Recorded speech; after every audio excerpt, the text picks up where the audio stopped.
नमस्ते दोस्तों, डर की सच्ची दास्तान में एक नई कहानी के साथ आज आपका फिर से बहुत स्वागत है। उम्मीद करती हूँ मेरी कहानी आपको अच्छी लग रही होंगी। तो आज जो कहानी है जो मैं सुनाने जा रही हूँ वो मेरे दोस्त ने मुझे सुनाई थी, एक कुंवारी चुड़ैल की कहानी। मेरा दोस्त बदलापुर उत्तर प्रदेश का रहने वाला था। उसने जो कहानी सुनाई वो इतनी खौफनाक थी कि आज भी खौफ पैदा कर दे। मेरे दोस्त का 12वीं का एग्जाम सिर पर था और अचानक से उसके पिताजी गुजर गए।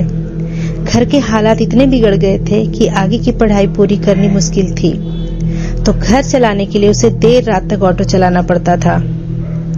उस रात को सभी ऑटो वाले घर चले गए थे, सिर्फ वही अकेला था। भयानक सन्नाटे में ऑटो स्टैंड पर अगली सवारी आने का इंतजार कर रहा था।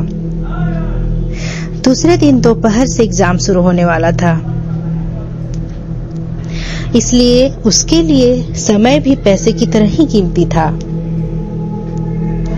वह वहीं पर ऑटो में आगे वाले सीट पर बैठकर अपने नोट्स को पढ़ रहा था।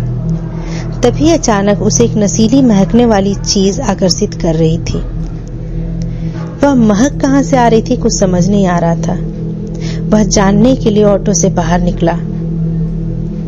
तभी उसे पीछे से एक कोमल सी आवाज आई, बदलापुर चलिएगा प्लीज। अचानक से आने वाली इस आवाज से वह चौंक गया और पीछे मुड़कर देखा तो ऑटो में एक सुंदर सी सजी धजी लड़की बैठी थी। उसने पूछा, आप अंदर आकर कब बैठी? उसने कोई जवाब नहीं दिया, वो बस अपने पैरों की तरफ देख रही थी। उसने भी आगे कुछ नहीं पूछा और तुरंत ऑटो स्टार्ट करके गांव की तरफ चल पड़ा। लेकिन एक बात गौर किया था, जब से वह लड़की ऑटो में बैठी थी तब से उसे गजब की ठंड लग रही थी। ऑटो चलते चलते उसके सामने के आईने पर उसकी नजर पड़ी। जब उसकी नजर पड़ी उस शीशे पर तो उसने देखा कि वह लड़की एकटक उसे घूर रही थी। फिर उसने आईने से नजर हटाकर रोड पर टिका दी। कुछ ही दूर जाने के बाद रिक्शा में अचानक से कहीं से कुछ मांस के जलने की बदबू आने लगी, इतनी कि उसे घुटन लगने लगी। सांस तक लेना मुश्किल हो रहा था। उसी वक्त उसकी नजर फिर से बैक आईने पर नजर पड़ी तो उसकी रूह कांप गई। एक भयंकर आकृति उसके पीछे बैठी थी, क्योंकि पीछे जो लड़की बैठी हुई थी उसका आधा चेहरा जला हुआ था और जले हुए चेहरे के मांस के लुथड़े लटक रहे थे। वह ऑटो चलाते हुए इतना डर गया कि ऑटो का हैंडल छोड़कर रोड पर कूद पड़ा। उसके बाद सुबह जब उसकी आंख खुली तब वह गांव के दवाखाने में लेटा हुआ था।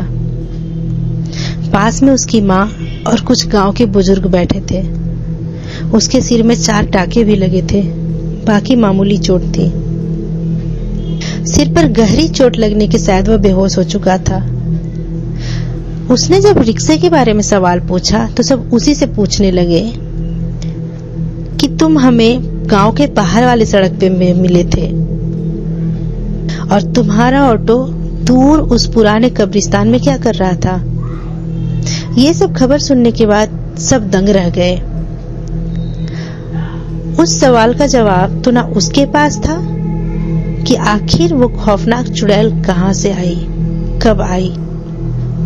उसने सारी घटना सबको अच्छे से बताई। उसकी माँ भगवान का शुक्रिया करने लगी कि मेरे बेटे को एक चुड़ैल ने पकड़ लिया था और उसके चंगुल से वह बचकर सही सलामत निकला। जाते जाते सभी गांव वाले उसे बोलने लगे कि तुम्हारी किस्मत बहुत अच्छी थी, इसलिए जिंदा हो। सबने बताया कि वह एक कुंवारी ही मरी हुई भयानक चुड़ैल है जो जलकर मरी थी। तो कैसी लगी ये कहानी मुझे कमेंट कर जरूर बताएं। आपके कमेंट का इंतजार रहेगा और मेरे चैनल को सब्सक्राइब भी करें। तो फिर मिलते हैं एक नई कहानी में। धन्यवाद।